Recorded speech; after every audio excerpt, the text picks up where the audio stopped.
పల్నాడు జిల్లా దాచేపల్లి మండలం గామలపాడు గ్రామంలో పల్నాటి వీరవనిత నాయకురాలు నాగమ్మ నిర్మించిన దేవాలయం వద్ద 11 కోట్లతో మహాశైవక్షేత్ర నిర్మాణం చేయనున్నట్లు TTD board member Janga Krishnamurthy తెలిపారు.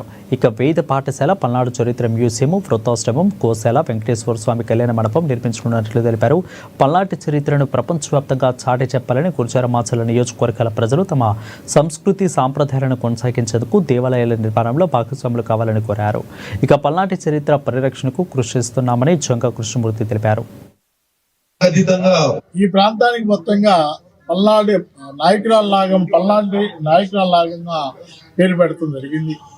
ఈ ప్రాంగణాన్ని ఓ శివక్షేత్రంగా తయారు చేయాలా, అదేవిధంగా పల్నాడుకు సంబంధించిన ప్రాచుర్యాన్ని, పల్నాడుకు సంబంధించిన ప్రాముఖ్యతను సభ్య సమాజానికి నలుమూలలో తెలియజేయాలన్న కాల సంకల్పంతో కొన్ని సంవత్సరాల నుండి కూడా ఈ సంకల్పంతో అనేక మంది కూడా పనిచేయడం జరుగుతుంది.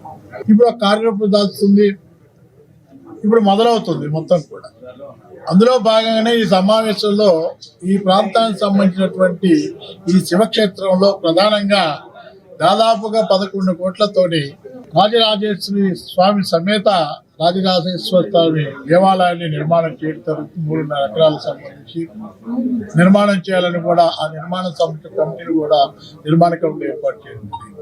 అదేవిధంగా గోశాల ఒకటి, అదేవిధంగా వేద పాఠశాల, దానితో పాటు కూడా ప్రధానంగా పల్నాడు చరిత్రకు సంబంధించిన దాన్ని పరిరక్షించుకోవాలన్న ఆలోచనతో పల్నాడు చరిత్రని పరిరక్షించతో పాటు పల్నాడు చరిత్రకు సంబంధించిన ఆనవాళ్ళు కూడా ఒక దృశ్యశ్రావణం ద్వారా కానీ అన్ని విధాలు కూడా చేయాలనే ఆలోచనతో పల్నాడుకు సంబంధించినటువంటి చరిత్ర మ్యూజియం కూడా దాదాపుగా 1 ఎకరం ఎక్కడ